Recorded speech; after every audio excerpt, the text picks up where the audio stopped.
talking to one right in front of the dog steps. I think we got the staff telling them which way to go.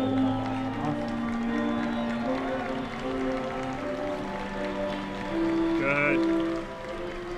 Hold on 1 second. Right, Bryce, T.O. What did you copy that?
back to your comedy club later. Yeah, thank you.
Mr. Rector, members of the Board of Visitors, students, colleagues, family, friends, welcome to final exercises. My name is Jim Ryan, and in addition to being president of the university, I am your host for today's ceremony.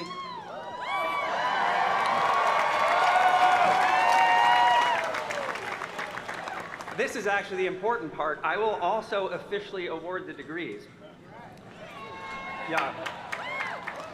Today marks the end of the 196th academic session, and we are here to celebrate and confer degrees on students from the College and Graduate School of Arts and Sciences,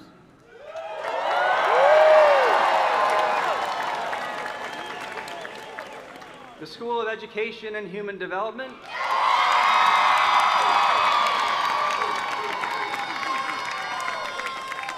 and the Frank Batten School of Leadership and Public Policy.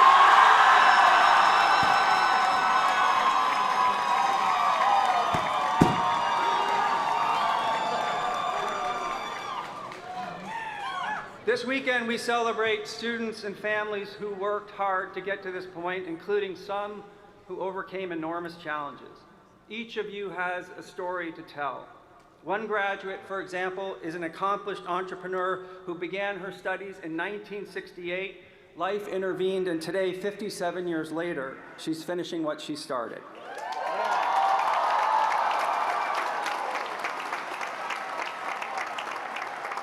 Another earned a Rhodes Scholarship after breaking new ground with NASA. One is a dear friend and colleague with whom I've worked for more than a decade. Some graduating students are veterans, completing their education after serving our country. Others, that's worth clapping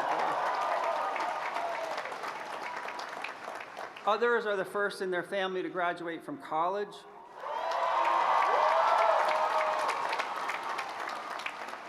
One of our graduates is 80 years old, and several are 19.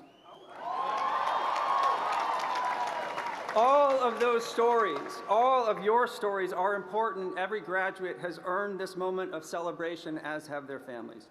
Before we begin, I'd like to acknowledge graduating student athletes who cannot be here today, including members of our baseball, softball, men's tennis, women's golf, rowing, and track and field teams who are competing this weekend. Go Hoos!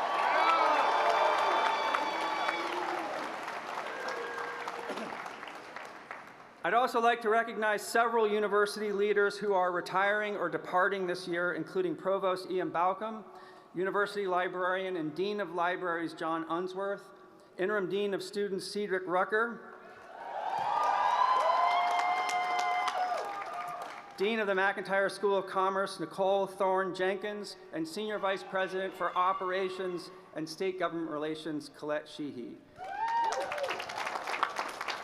Each of these leaders has shaped the university in profound ways, and I'm grateful to them for their service.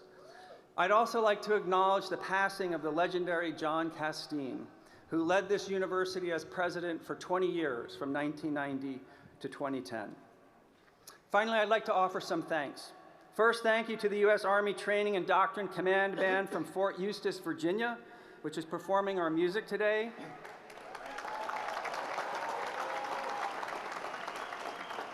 Thanks as well to the members of our ROTC programs who presented the colors.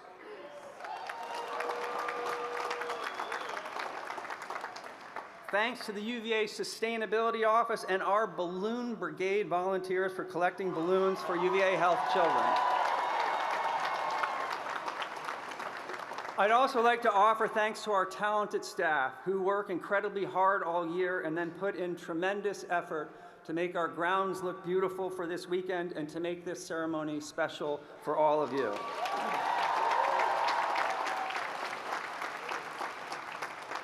Particular thanks are due to Cecil Banks, our Director of Major Events, and his team. Cecil is the wizard of these ceremonies, and he deserves a round of applause. I'd also like to thank our outstanding faculty who have served not simply as teachers and colleagues, but also as mentors and friends. And please join me in giving them a huge round of applause.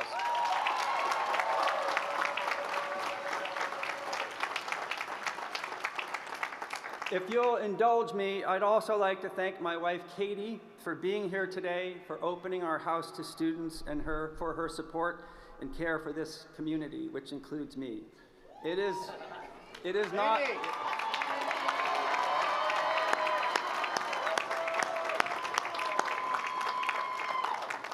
It is not always easy to be a university president these days, but I think it's even harder to be married to one. UVA has changed my life in many ways, but meeting Katie here when we were law students together was the best one of all.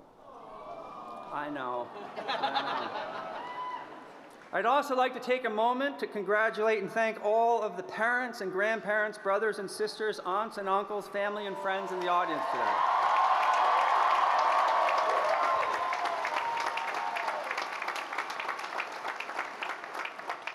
Together, you have supported our students, your students, in countless ways. You have helped pay tuition, you have offered encouragement, you have fed them when they're home on break, and you've nudged them when they needed nudging. This has been a momentous journey for everyone, including all of you. No one makes it to graduation on their own. To all the families and friends in the audience, today is your day too, which is why I would like to ask all of our graduating students to stand, turn toward the audience, and give a round of applause to those who helped you on this journey.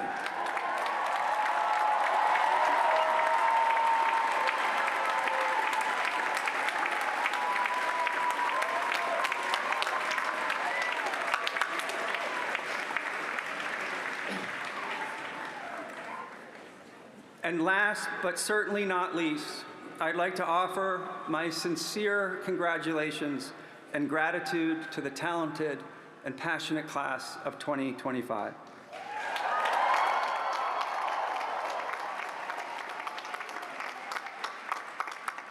You have been through highs and lows during your time at UVA, starting, for those of you who are undergraduates, your first year as the effects of the pandemic lingered, and enduring the tragic shooting in 2022, which injured Mike Hollins and Marley Morgan and cost the lives of 3 fellow students, Devin Chandler, Lavelle Davis Jr., and Deshaun Perry, who we remember and honor today and all days. You are all entering a world that is uncertain and somewhat volatile, as graduating classes in the past have done as well. You will not always be able to control what happens, but you can always control what you do in response. I know you will choose wisely and courageously because you have done so time and again while on grounds. The grace and strength of your class has held this community together through times of grief and has lifted us up during times of celebration.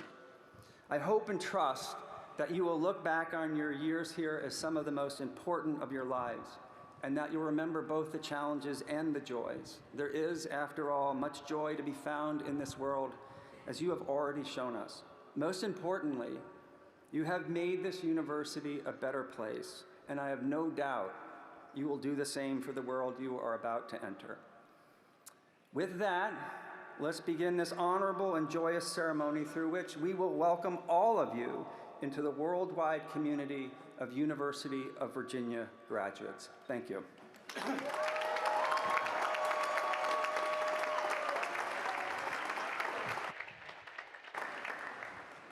The Rector of the University.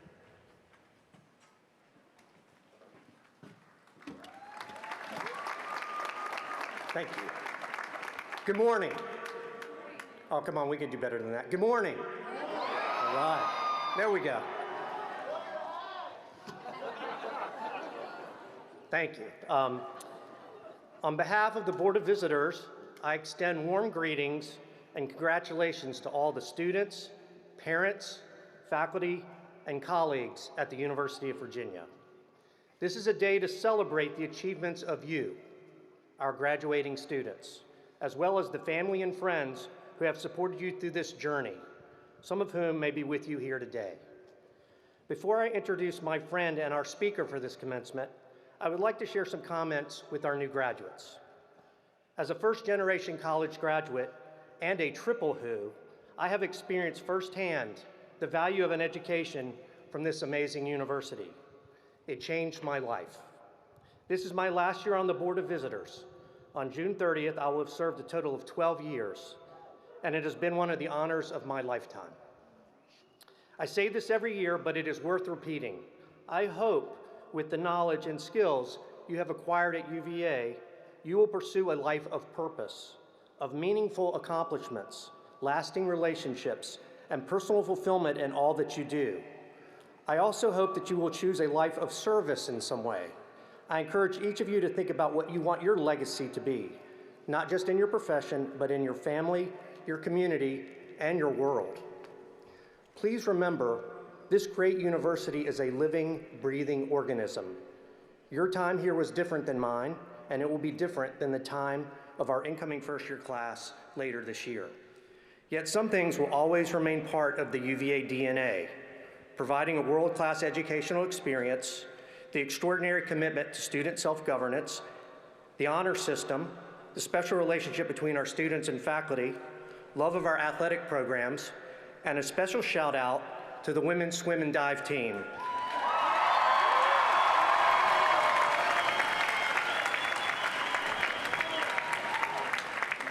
Who last year I was able to congratulate on winning 4 consecutive national championships, and this year we could celebrate the 5th.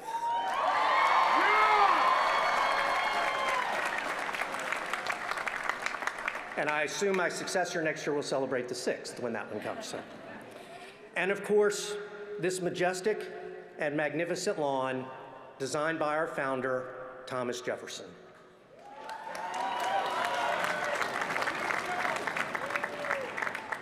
So as this graduation day fades into the background of your life, you can be proud of what each of you has accomplished and who you have become. As you continue to achieve additional successes, which I know you will, don't forget to come back to Charlottesville. Participate in defining the future of this university. You will always be welcome here. I'd like to close by reading a passage from the Honor Men, written by Quarks and Curls editor James Hay Jr. in 1903. If you live a long time and, keeping the faith in all these things hour by hour, still see that the sun gilds your path with real gold, and that the moon floats in dream silver, then, remembering the purple shadows of the lawn, the majesty of the colonnades, and the dream of your youth, you may say, in reverence and thankfulness, I have worn the honors of honor. I graduated from Virginia.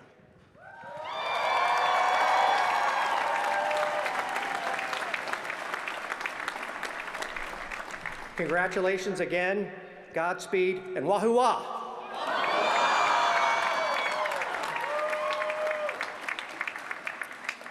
I now have the pleasurable task of introducing our keynote speaker today. Michael F. Suarez has served as director of the Rare Book School and professor of English at the University of Virginia since 2009. He is a university professor, the highest honor a professor can get at the university, and honorary curator of special collections, a distinguished scholar of 18th century English literature, bibliography, and book history. He previously held faculty positions at Fordham University, where he was the J.A. Kavanaugh Professor of English, and Oxford University, where he was fellow and tutor in English. Michael Suarez is the definition of a Renaissance man. He was a triple major in biology, English, and sociology at Bucknell, and still had time to play lacrosse and serve as president of the student government. He went on to earn a total of 7 degrees, 4 of them from Oxford.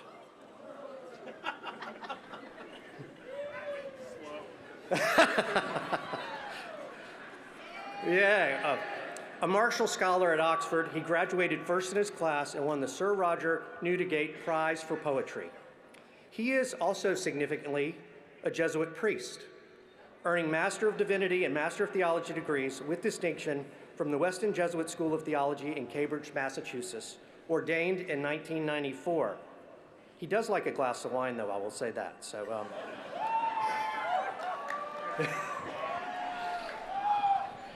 He has worked at a home for at-risk women in the Bronx, at the L'Arche Community for Developmentally Disabled Adults in California, and as a prison chaplain at Rikers Island.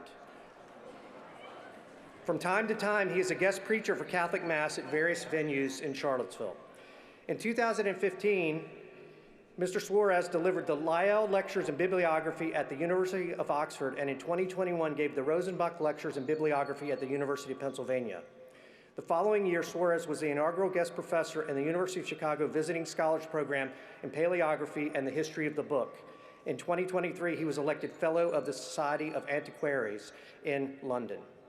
The White House nominated him to the National Council on the Humanities, and his research has been supported by prestigious fellowships from the Radcliffe Institute for Advanced Study at Harvard, the National Endowment for the Humanities, the American Council of Learned Societies, and the Folger Shakespeare Library. The Times Literary Supplement has named 3 of his scholarly projects as Books of the Year. We are very fortunate to have Michael here at UVA, teaching, leading the Rare Book School, and engaging in the life of the university as a lawn resident, mentor, counselor, and friend to many in our community. Please welcome Professor Suarez.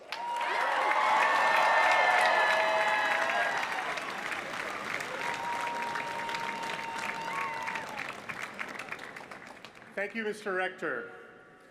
Esteemed members of the Board of Visitors and Platform Party, Mr. President, fellow faculty and friends of the graduates, members of the class of 2025.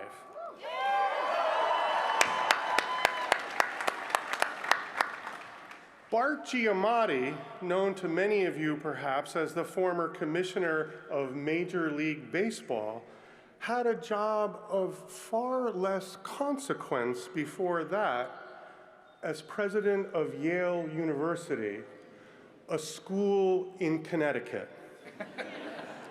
Now, Mr. Giamatti was Yale president when a precocious 17-year-old named Jim Ryan matriculated there. And in many respects, he became something of a model for young Jimmy.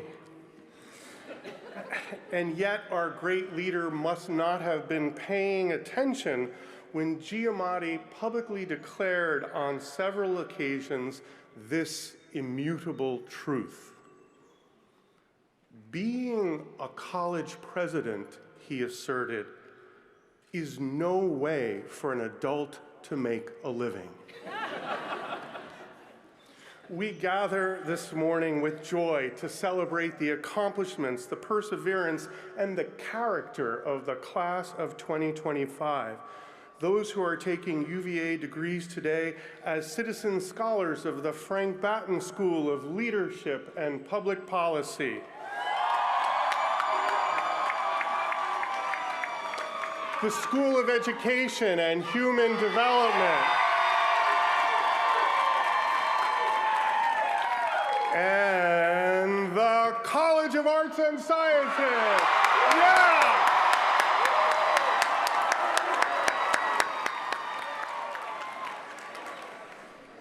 Will Rogers once observed, "A simple man may rob a freight train, but give him a college degree and he will steal the whole railroad." You are proceeding to bachelor's degrees and being awarded master's and doctorates. Each of you has your own story.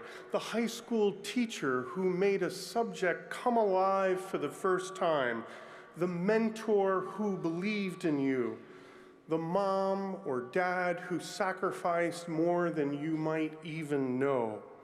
And let's not forget the friends who helped get you through. For each of you, this beautiful morning is the triumph of a hope begun long ago.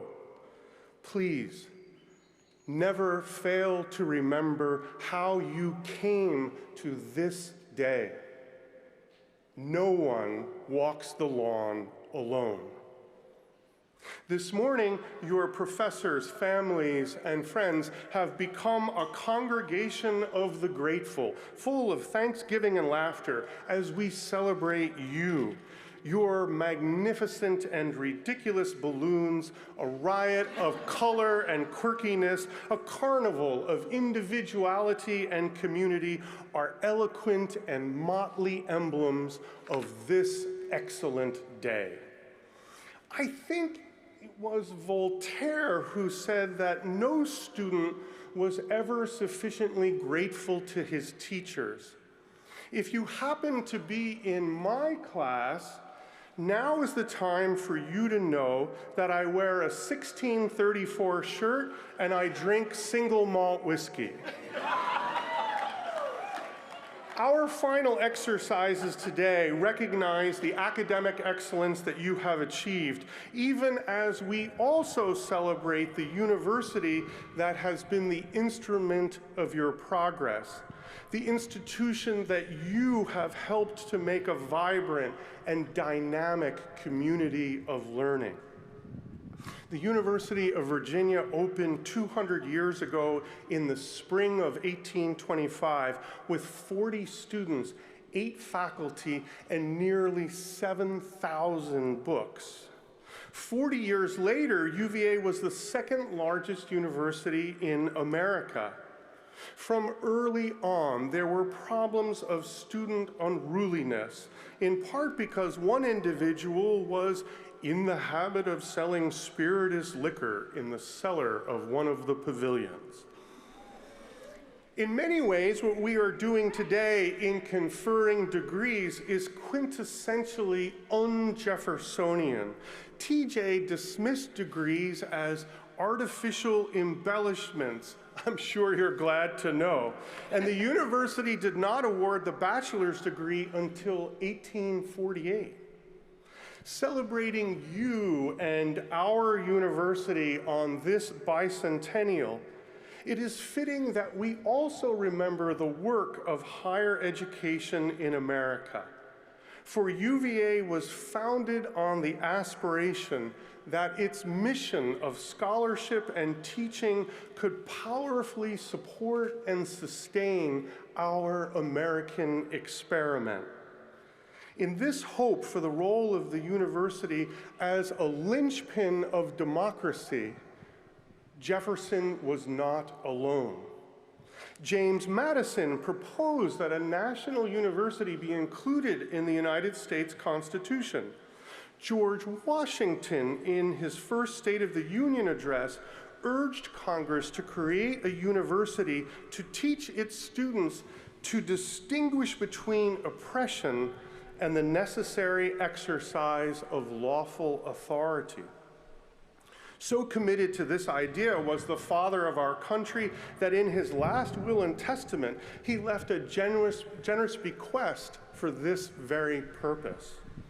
Madison, who became rector of the University of Virginia after Jefferson's death, never ceased to believe in the central importance of the American university as a bulwark of democratic freedom.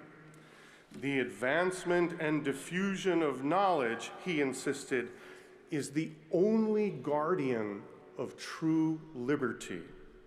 Therefore, said Madison, learned institutions, universities, ought to be favorite objects of every free people.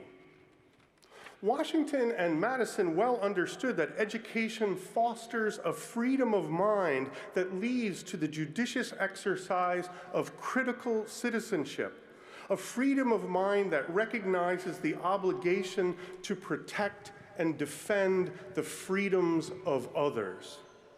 None of the founders could possibly have foreseen, however, how far the American university has come. Predictions are very difficult to make, Mark Twain reminds us, especially when they deal with the future. In recent global rankings, U.S. universities occupied 8 of the top 10 spots in the world and 15 of the top 25. Simply put, the American Research University has been, is now, and must continue to be an unmatched incubator for excellence in research and teaching. American universities produce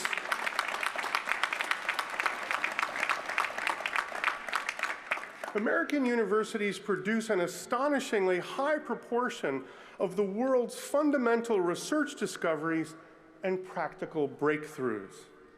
The GPS on your phone, the MRI used to diagnose a family member's injury, laser technologies in the operating room and in the grocery store, the Head Start program, synthetic insulin, the core algorithm that drives your Google search, and even the LED headlights, the FM radio, and the synthetic rubber tires of the amazing car that each graduate will no doubt receive on this special day. All these improvements to the quality of our lives derive from the work of the American university. Consider, too, that the University of Virginia and the American University more broadly is also a home for poetry, a haven for the study of history, a place for the creation of beauty and the curation of a dazzling array of languages, cultures, and ways of thinking about the world. The work of the university is meant to help us escape the confines of our limited experience, offering instead a broader community and an invitation to learn about the history of human aspiration and achievement across times and places unlike our own. Freedom, then, is the great purpose of a liberal education. Students and teachers, our work together is meant to help liberate us and our society from ignorance and from the fear, irrationality, and prejudice that are the close companions of ignorance and narrow-mindedness.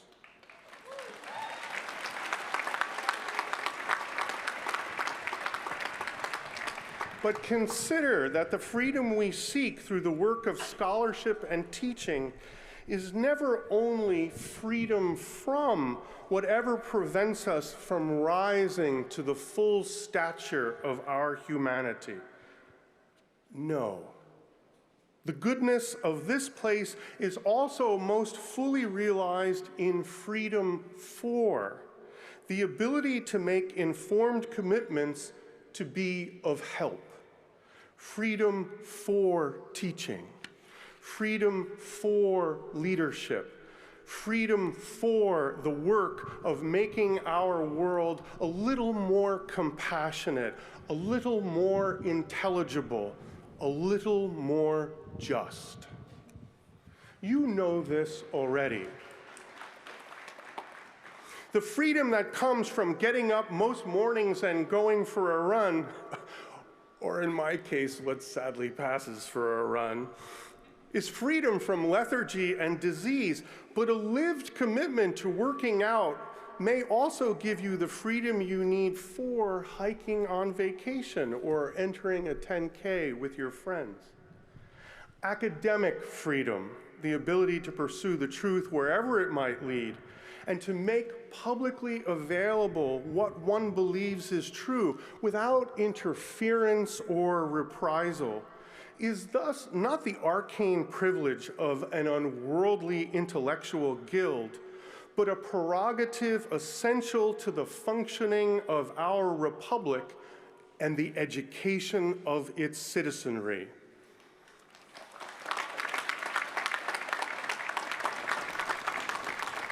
As a producer of knowledge, teacher of skills and judgment, and caretaker of cultures and learning, the American University is entrusted with the work that helps guide and guard the full exercise of democratic freedom.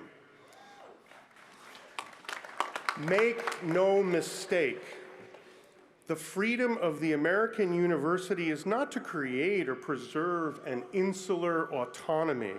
The intellectual reach of the university exists to serve the whole of humanity, for the pursuit of truth is an essential good common to all.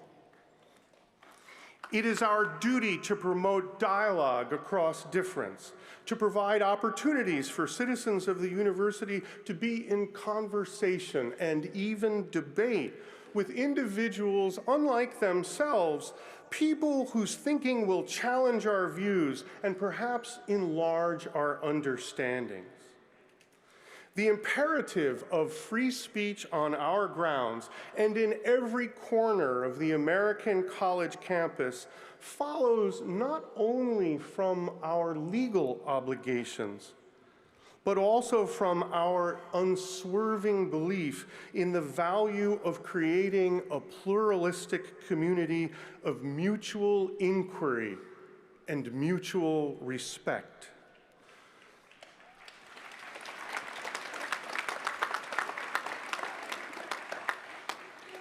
The moral contour of the American university must make it a place that honors all individuals' search for transcendent meaning and each group's practice of faith. On our 200th anniversary, you may be certain of this. Our ability to pursue the truth and communicate it freely is a national asset. The American university must compromise neither its moral position nor its vision, lest the republic and its citizens lose one of its most essential ways of learning about and understanding the world. Knowledge is power, said the first rector of this university, and he added, ignorance is weakness. I myself have had an indelible experience of this truth. The most life-changing class I took in college was an unintelligible combination of chemistry and quantum mechanics. As the semester progressed, I increasingly found myself standing in my intellectual underwear and feeling the breeze. I barely escaped with a C. And so here I stand before you, a professor of English literature. Then, in my second year of grad school, the teacher I respected most, a veteran educator of more than 40 years, lowered the boom. "You are wasting your time," she declared. "You think the bar is here, but you have no idea. Excellence is way up here, and you should be chasing it, but instead you are wasting this opportunity." As you might imagine, I was devastated. But what Dorothy Whitehead Bednarowska did for me is what universities must sometimes do for the societies we serve, to challenge and call them to a greater faithfulness, a deeper rigor, a more durable good. The critical intelligence and civic acumen required for the exercise of responsible citizenship must be cultivated. For 200 years, the best place for that cultivation has been the American university, an arena for the competition of ideas through reasoned debate, a community where students and faculty together learn to treat complex problems with careful judgment, thoughtful attention, and unhurried deliberation. I am, I confess, a great believer in slow food. If the rector invites me to his home for dinner and serves a bucket of Popeye's chicken, I'll be grateful for his company and conversation. But if he makes the special dinner that his mom used to cook when he came home from UVA, then I'll also be grateful for the time he took. Because good food takes genuine effort. The university is a place of slow knowing. As you will have come to appreciate, real knowledge requires time. We use our education not only through what we have learned, but by how we continue to test the ideas and ideals of our day. Constructive skepticism rooted in tests of evidence and rationality enables us to evaluate the cogency of arguments as we decide what we should doubt and what to believe. Many of you will remember that episode from Ted Lasso featuring the darts competition when Ted explains to Rupert that his motto is, "Be curious, not judgmental." The scene highlights the importance of asking questions as Ted defeats the cocky and entitled Rupert, whose confidence is built on false assumptions. Convinced that no one discipline or perspective can fully illuminate our circumstances, we undertake the work of asking difficult questions as a multidisciplinary community, humbly understanding that our labors can yield only one small part of what we need to know. Our hope is that together we may become a light for our time. 200 years ago, the University of Virginia made a promise to itself and a pact with the nation to be a place where students' lives are changed, where the citizens of these grounds leave better equipped for outstanding service of the common good. My hope is that the combination of your hard work and our educational partnership has given you the ability to land a job or go to grad school, certainly. But my deeper ambition for you is that our conversations over these years will have broadened your understandings and enlarged your hearts.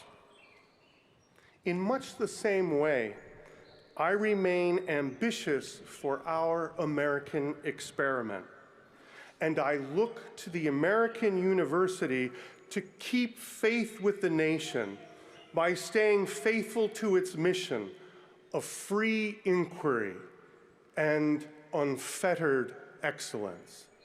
Thank you.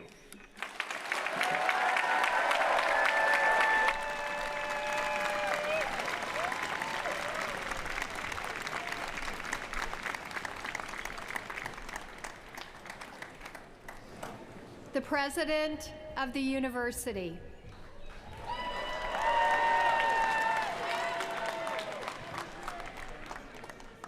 Thank you, Michael, for those outstanding and stirring remarks. Okay, are you ready to get down to business? All right. Today's graduating students have chosen to study the arts and sciences, education and human development, and public policy. In doing so, they have reaffirmed their commitment to discovering truth, inspiring the next generation, and leading with conviction and compassion. They leave here, you leave here, prepared to be citizen leaders in a world that desperately needs you. Some of today's graduating students have earned further distinction by completing their degrees early. 192 students from the College of Arts and Sciences, Baton, and the School of Education and Human Development earned their baccalaureate degrees in 3 years, and 9 more did so in only 2 years. In recognition of their effort and as a symbol of their achievement, these students are wearing orange stoles today. Will those who are graduating early please stand so we can give you a well-deserved round of applause.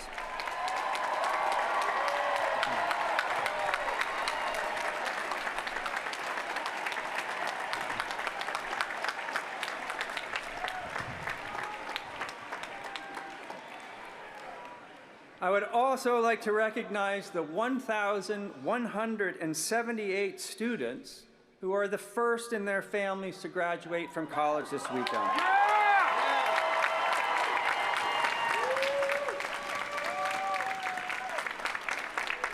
As a fellow first-generation student, I greatly admire your accomplishments.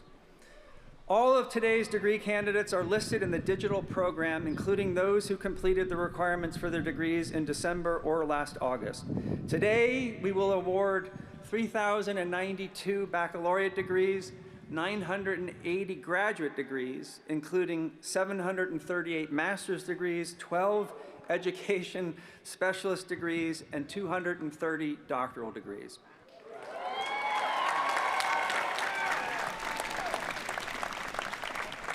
These degrees, just so you know, will be conferred with all of the rights and privileges thereunto belonging.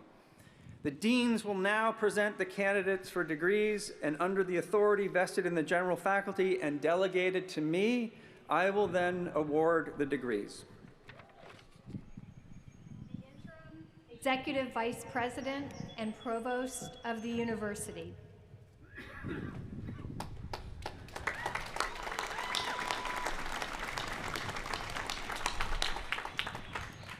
The Dean of the College and Graduate School of Arts and Sciences.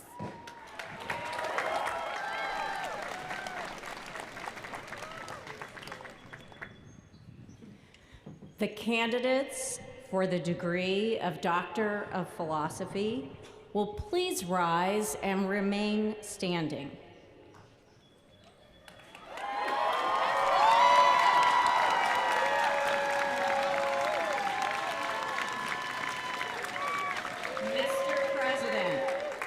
I have the honor to present these candidates who have fulfilled the requirements for the degree of Doctor of Philosophy. I confer upon you the degree of Doctor of Philosophy, and I welcome you to the ancient and universal company of scholars. Congratulations.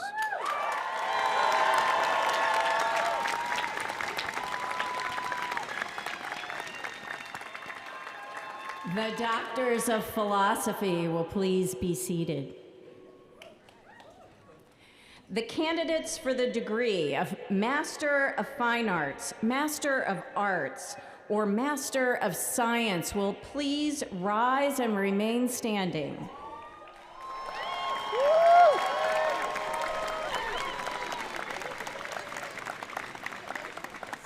Mr. President, I have the honor to present these candidates who have fulfilled the requirements for the degree of Master of Arts, Master of Fine Arts, or Master of Science.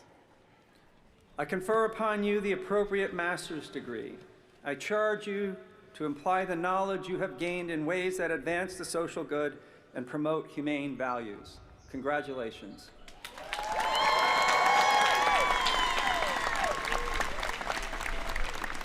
The Masters of Arts, Masters of Fine Arts, and Masters of Science will please be seated. The candidates for the degree of Bachelor of Arts or Bachelor of Science in the College of Arts and Sciences will please rise and remain standing.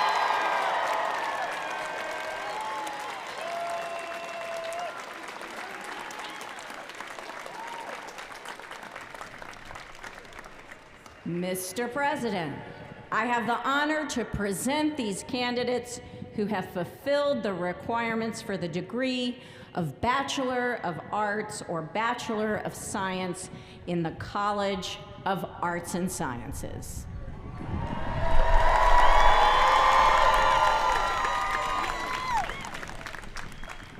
I confer upon you the degree of Bachelor of Arts or Bachelor of Science and welcome you to the Fellowship of Educated Women and Men. I charge you to pursue truth in all of your endeavors and to apply the principles of rigorous inquiry and civil discourse in your professions, in your lives as public citizens, and in your engagement with the cultures in which you will live. Congratulations.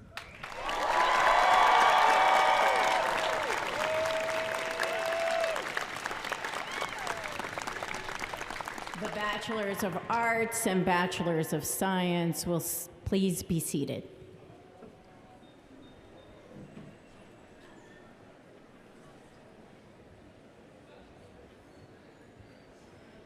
The Dean of the College of Education and Human Development.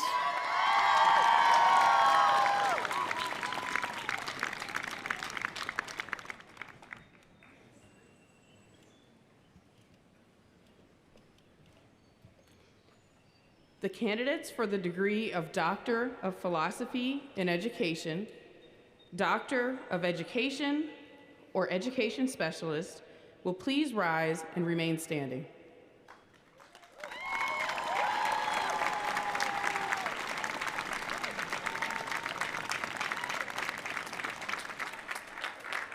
Mr. President, I have the honor to present these candidates who have fulfilled the requirements for the degree of Doctor of Philosophy in the School of Education and Human Development, Doctor of Education, or Education Specialist.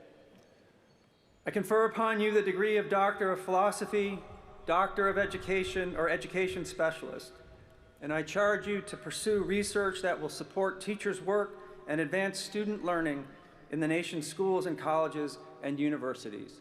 Congratulations.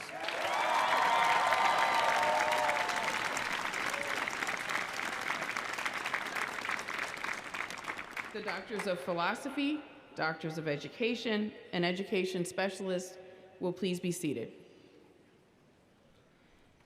The candidates for the degree of Master of Education, Master of Science in the School of Education and Human Development, or Master of Teaching, please rise and remain standing.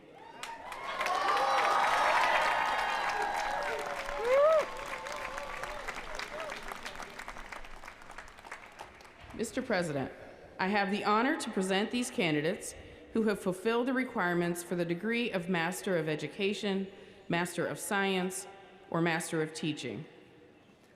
I confer upon you the appropriate master's degree and charge you to be creative in stimulating learning and in conveying to your students the responsibilities that belong to educated citizens in a free nation. Congratulations.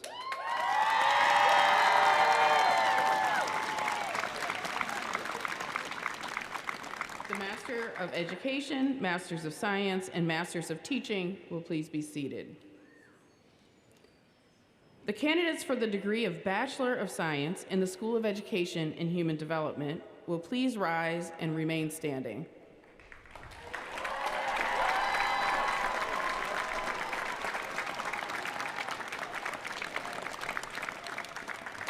Mr. President, I have the honor to present these candidates who have fulfilled the requirements for the degree of Bachelor of Science in the School of Education and Human Development.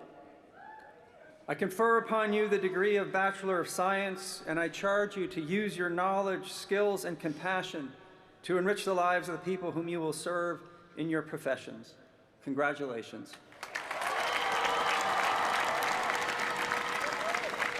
The Bachelors of Science will please be seated.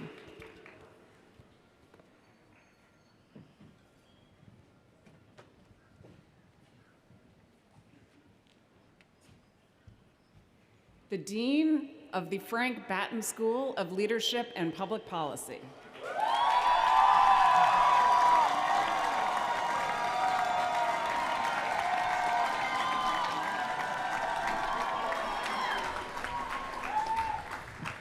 The candidates for the degree of Master of Public Policy will please rise and remain standing.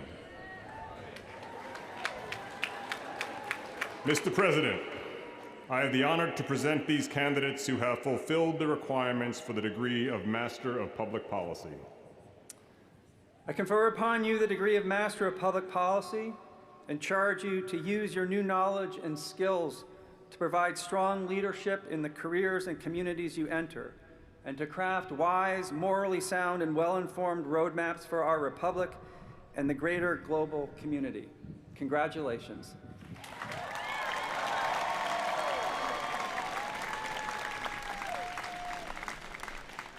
The Masters of Public Policy will please be seated. The candidates for the degree of Bachelor of Arts in the Frank Batten School of Leadership and Public Policy will please rise and remain standing.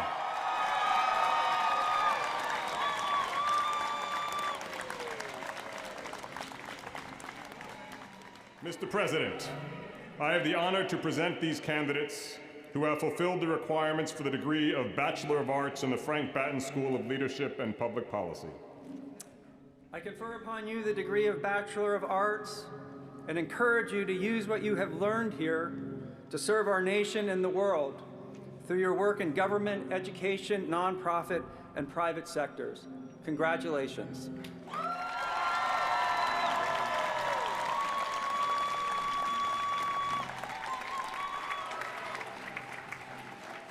The Bachelors of Arts will please be seated.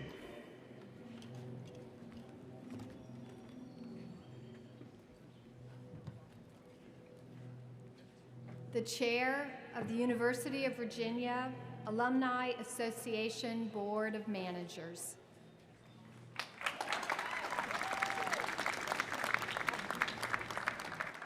Good morning, Wahoo graduates. Now, doesn't that have a very nice sound to it? You are forever the class of 2025. Congratulations on this very special accomplishment. You did it!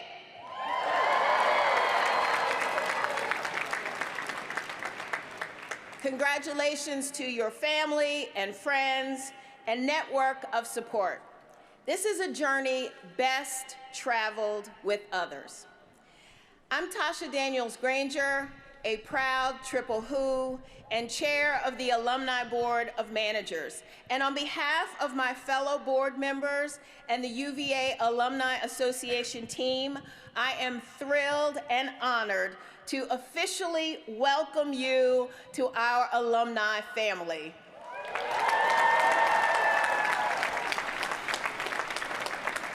You are now a part of a vibrant, dynamic, and growing community of more than 270,000 alumni across the world. I know that they too are cheering you on today as you join our ranks of one of the most treasured assets of this great university. We are truly the secret sauce, or as President Ryan likes to say, our unfair advantage. We are, in fact, all of that. The rest, they not like us.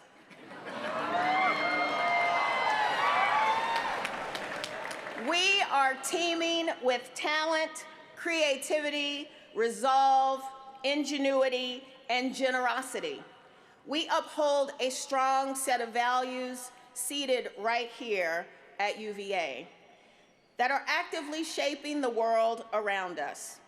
And we are a powerful force for good and great change, that is, that will define our future.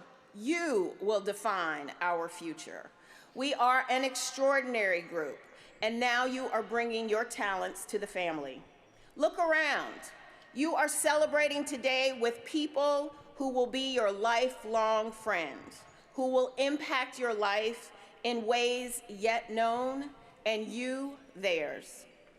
I can tell you from my own experience, your connections to these friends and UVA will only strengthen over time.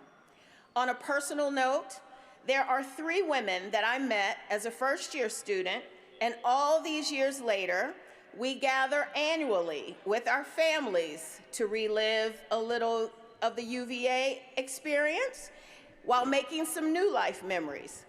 And now we even have a legacy among us. It's not just that annual gathering. It was all the times we were there for one another through life's journeys. UVA was a transformational experience for me, but what I didn't realize as I sat where you are today was that the best was yet to come. And so I predict the same for you. I encourage you to stay connected, strengthen the bonds, give back, and return often. May this next chapter bring you joy and success that you've undoubtedly worked very hard for and earned. May you go out and explore new corners of the globe. May you always find your way back here to UVA, because the Alumni Association, in both spirit and space, is forever a home for every who. Again, congratulations, much joy, and wahoo-ah.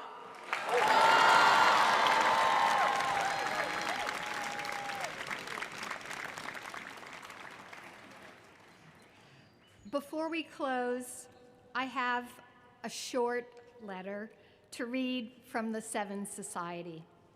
Dear President Ryan and members of the university community, on the occasion of final exercises, the Seven Society would like to congratulate the class of 2025. In your time at the university, you have not only pursued academic enrichment, but you have made a positive impact on the university community through your engagement in self-governance and your service to others. The Seven Society would also like to recognize the faculty, staff, and guests who poured their energy into the graduates here today, providing support and guidance through moments of achievement, challenge, and growth. This past March marked the 20th anniversary of the university's first day of classes, a bookend milestone in a 7-year bicentennial celebration. The student experience at the university is testament to its founding vision, an unwavering belief in the importance of an educated and practiced citizenry to the foundation of a successful democracy. To support the university's commitment to self-governance and a complete student experience, the Seven Society is pleased to announce a contribution to the university's Honor the Future campaign with a gift of $777.77 to the Cavalier Fund, which was created to ensure all students may participate fully in that tradition and in the life of the university.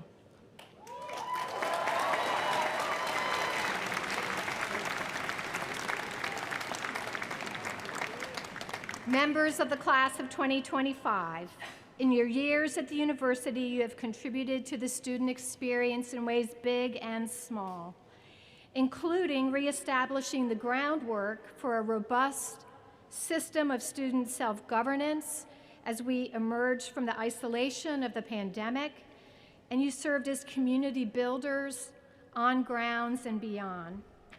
As you walk down the lawn today and move forward to a new chapter, you should reflect fondly and with a sense of pride on your time here, knowing that you have made this place better for those who will follow. The Seven Society thanks you for your many contributions and wishes you well as you engage new communities around the world with your time and energy.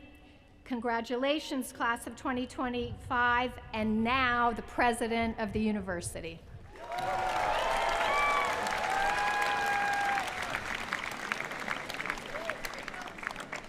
Okay, it's me again, but this is the last time, I promise.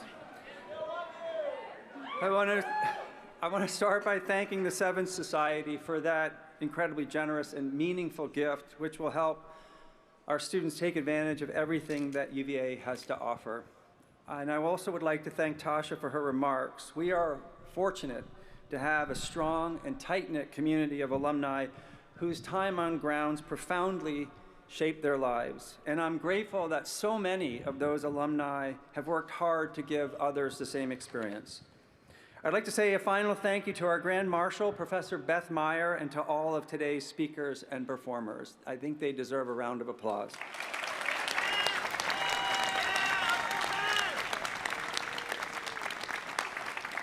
Okay, so I recognize that I am the only person standing between you and celebrating with your friends and family, which is why I will keep my final remarks to a short and crisp 60 minutes.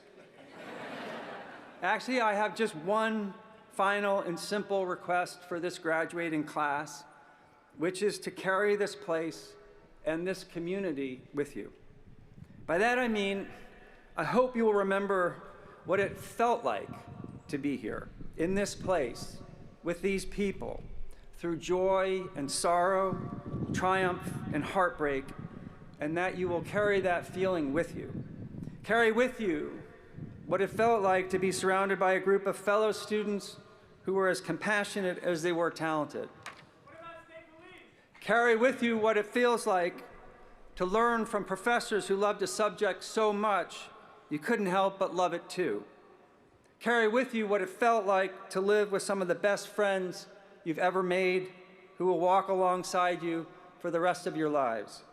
Carry with you the lessons you learned here, lessons about building bridges, about getting to know people who are different from you, about remaining curious, and about doing the right thing even when it's hard and no one is watching. Carry with you how it felt to serve others and to devote your time and energy to something bigger than yourself. Carry with you UVA's mission of citizen leadership and of public service, and carry with you what it felt like to lead selflessly and with integrity. Carry with you how it felt to be part of an incomparably strong community. Carry with you what it felt like to live in a community of trust and continue to live your life with honor. For some, carry with you what it felt like to streak the lawn, but please don't make it a habit. And finally, carry with you the memory of this day and what it felt like to walk the lawn, knowing above all else that you can do hard things because you already have done hard things. If you remember all of this, I have no doubt that you will carry with you the very best of this place with you as you face with courage and purpose the beautiful, joyous, challenging, sometimes tragic, and inevitably surprising road ahead. And should that road ever lead you back to Charlottesville, as I hope and trust it will, please know that we will leave the lights on for you. Congratulations, class of 2025, and best of luck.